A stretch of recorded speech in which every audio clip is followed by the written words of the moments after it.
welcome to this episode of John's Motorcycle Rescue and Review. Alright guys, I am once again with my 1986 FJ1200 project. This is my second 1986 Yamaha FJ1200 rescue that I've done.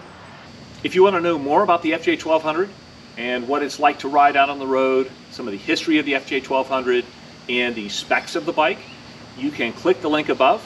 That will take you to my video review of my previous 86 FJ1200 project. I really enjoyed making that video, and I think it's a pretty fun one to watch as well.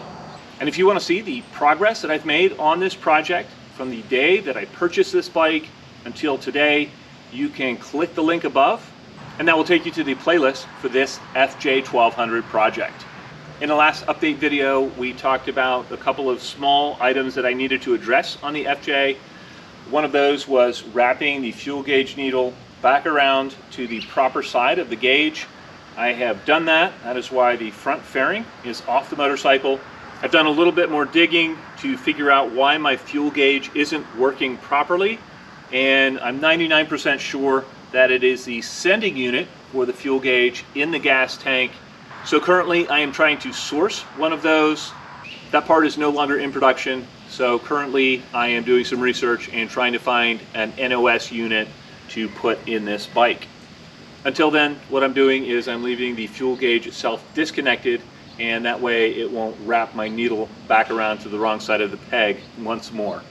If you like great motorcycle related content and you want to help support this channel, please consider becoming a member.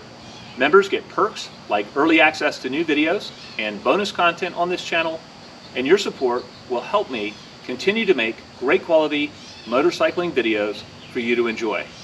And I just want to give a special shout out to all of my members and subscribers and those of you who participate in the comment section of this channel. Thank you guys so much. I could not do this without you. Since getting this bike on the road, I have put about 500 miles on it, and it has run very well. The bike idles nicely. I'm able to ride it without any issues. But one thing that I have been noticing with it is that it was a little bit fluffy right off of idle. Another thing I noticed was that at steady state cruising between 55 and 60 miles an hour, at very light throttle settings, the bike would surge just the smallest amount, and it seemed like it was running just a little bit on the lean side. And so since I had not cleaned the carburetors since I purchased this bike, I thought it would be a good idea to take those off, to get in there, to check those out, and make sure that all my passages were cleaned out. It's really a good thing that I did, because while the carburetors actually don't look like they've ever been off this motorcycle, they were completely untampered with, and that's a good sign. There was probably 40 years worth of sediment down in the bottom of the float bowls, so I did have to clean those out. There was no old gas or varnish in the bottom of the float bowls, just lots of sediment. After thoroughly cleaning out the carbs and pulling all of my jets and making sure all my passageways were clean, I put everything back together, and then I bench tested the carbs before putting them back on the bike.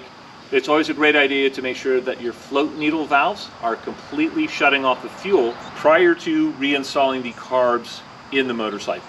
Upon doing that, I noticed that my number 3 cylinder carburetor was continually leaking fuel. When I pulled the float needle out, there was some wear on the tip of the needle, and so I have ordered new float needle valves for all the carburetors, and I'm currently waiting on those to come in to be able to put this bike back together. One of the things I like to do on all my classic bikes is to install an inline fuel filter in the fuel line. I like to use an automotive style fuel filter to ensure that I get plenty of fuel flow at higher RPM and larger, wider throttle settings. I know the bike looks a lot less complete than it did in the last update video, but sometimes you have to go backwards to move forwards with a project. Thankfully, the FJ1200 is proving very, very easy to work on as a classic bike. Even jobs that are traditionally difficult, like carb removal and reinstallation, are pretty straightforward on the FJ, because you can move the airbox back far enough that you have clearance to pretty easily get the carbs out and then to get them reinstalled once again after you've cleaned them. Another benefit to the FJ as far as a bike that someone might be potentially looking to restore is that it is an air-cooled machine and you don't have the liquid cooling system. I find it really interesting that working on the FJ is actually much simpler than working on my previous Yamaha FJ1200 restoration project. I felt like that bike was overly complex in certain areas, and I think Yamaha really streamlined things and made the FJ a very simple machine, and that's really beneficial. Simplicity is worth its weight in gold when you're working to restore a classic motorcycle. I think the simplicity of the FJ goes a long way to explaining its reputation for reliability. These bikes are known to go many trouble-free miles, and they're not known as a high-maintenance motorcycle. As much as I would love to put this bike back together and complete the project, I am currently waiting for parts to come in the mail. That's another aspect of restoring a vintage bike that I can't seem to get around. And it pays to be patient when you're doing a project restoration. All right, as you can see, since filming the last portion of this video, I've made a lot of progress on the FJ1200. I received new K&L float valves. I have installed those, and then I once again bench tested the carbs, and finally they did not leak. So I'm very happy about that. Once the carbs were back in the bike, and before I took it out on the road, I actually hooked fuel up to it and I synchronized the carburetors once again. It's always a good idea to resynchronize your carbs anytime you clean them or adjust them in any way. One thing I had noticed on prior test drives was that my steering stem bearings were a little bit loose. So while I had this bike apart, I went ahead and tightened those. Once that was done and the carbs were reinstalled, I put all the bodywork back on the bike and I took it out on a test drive. Unfortunately, as I was going along, the steering bearings felt terrible. It actually felt like the bike had two flat tires. It was almost dangerous to ride, so I very quickly just turned around and brought it back. When I looked at the steering stem bearings after pulling them out of the bike, I noticed that they were very dry. There was almost no lubrication in them, so I cleaned them very thoroughly with WD-40, and then I repacked them with good bearing grease. I made sure everything was clean. I looked for any notches in the bearing races. There were none. Everything seemed to be in good condition. So I reassembled the front end of the motorcycle at that point.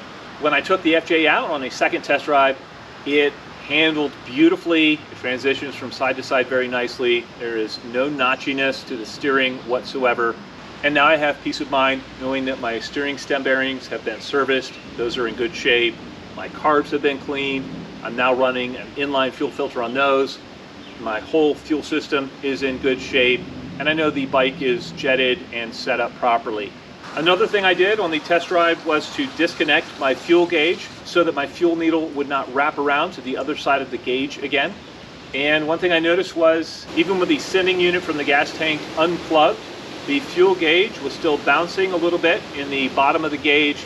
And so I may have a ground issue somewhere in the wiring for the fuel gauge, and I still have yet to track that down. But that would actually be an easier fix than getting a new sending unit. Now that the FJ is well sorted, I am looking forward to getting it out and continuing to put miles on it over the summer. With as much performance as the FJ has on tap, it really doesn't pressure you to go fast all the time, and so it makes the FJ an ideal sport touring machine.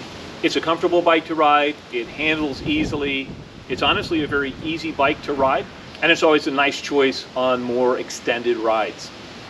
Well, I'd love to know what you guys think. If there are any FJ1200 fans out there, please let me know in the comment section below. Likewise, if there are any of you out there currently working on restoring a classic motorcycle, and please feel free to share in the comment section below as well. As always, I hope you found this video entertaining and informative, and until next time, enjoy the ride.